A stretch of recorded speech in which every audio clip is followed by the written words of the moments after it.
बच्चा बहुत जिद्दी है, या हम बहुत जिद्दी है, हम ये नहीं सुनते, वो नहीं सुनते, ये नहीं करते, वो नहीं करते, हम एक बार ठान लेते तो वो करते ही करते हैं। तो जिद को हम गलत तरीके से क्यों अपनाते हैं?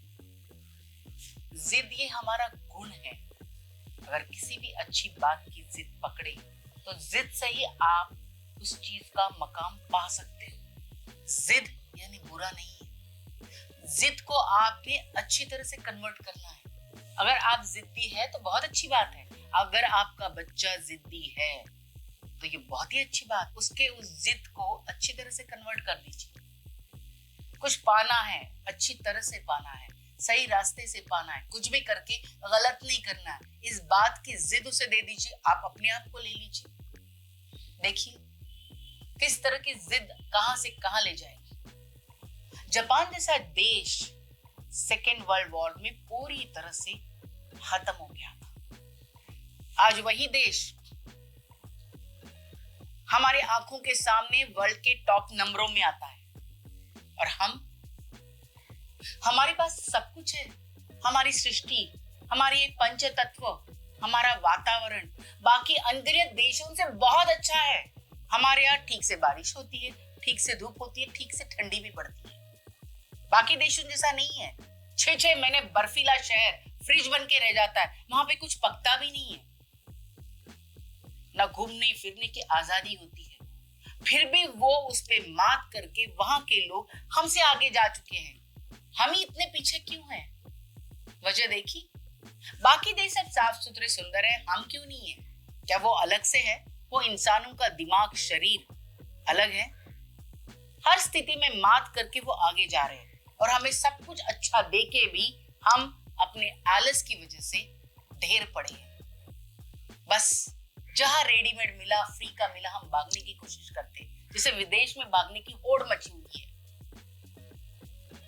अपने देश को सुधारने से ज्यादा आसान क्या है? दूसरे अच्छे वाले देश में जाओ, वहां पे अपनी जिंदगी गुजारो, क्योंकि हमें आत्मसम्मान और इसके बारे में तो कुछ सोचना भी नहीं है। हमारा अपना देश है, अपना, उसे छोड़ के किसी पराये के देश में जाके रह सकते हैं, लेकिन अपने देश को सही ढंग से नहीं बनाएंगे। ये जिद क्यों नहीं हम पकड़ते?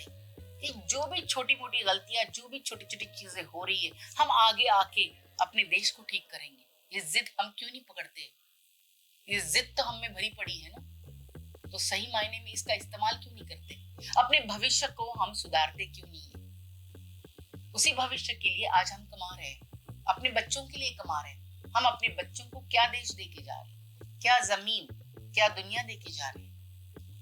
अगर हम आज अच्छी नींव डालेंगे तो वो भी तो डालेंगे। हमारे पास बहुत बड़ा खजाना है अपने संस्कारों का, उसका इस्तेमाल तो करके देखिए। सिर्फ अपने संस्कारों से हम बहुत सारी चीजें बदल सकते हैं, कोशिश तो कीजिए, देखिए तो सही। जिद को सही मायने में आप इस्तेमाल कीजिए, ग्लोबलाइजेशन का सही मतलब समझिए। हमें अपना और अपने बच्चों का, इस देश का भविष्य देखने के लिए पंडित, पुजारी, इनकी जरूरत नहीं पड़ेगी। हम अपनी नींव अपने संस्कारों पे फिर से अच्छे से डालेंगे, सब कुछ याद करेंगे, जो अच्छी अच्छी बातें हैं, जो पुरानी लगती है, आधुनिक नहीं है, उन सब बातों को याद करें। वो आज भी इस दुनिया में वहीं पे है, उन्हीं के बेस पे हमारी दुनिया बसी है। पंचतत्व वही हैं। हम आएंगे जाएंगे, लेकिन ये पंचतत्व नहीं हिलेंगे। तो पंचतत्वों की ये बातें, उनके नियम बदलेंगे कैसे? हम बदल रहे हैं, जिसकी वजह से ये पूरी दुनिया बदल रही है। आज हम कहां जा रहे हैं, इसके बारे में तो सोचिए। मॉडर्नाइजेशन के नाम पे अपनी नींव को खोखला करके खड़े होने की कोशिश करेंगे। हम कैसे खड़े हो पाएंगे? जिस सीढ़ी पे हम चढ़ना चाहते हैं, उस सीढ़ी के पांव ही काट रहे हैं। सोचिए जरा, हम क्या कर रहे हैं? हमारे अपने संस्कार, यानी सिर्फ पूजा पाठ नहीं है, छोटी छोटी बातें, ग्रेटिट्यूड, प्यार, एक दूसरे का साथ, एक दूसरे की हुई मदद, इन सब के साथ एक साथ मिलके आगे जाओ। ये हमारे संस्कार, सबको साथ में लेके जाओ।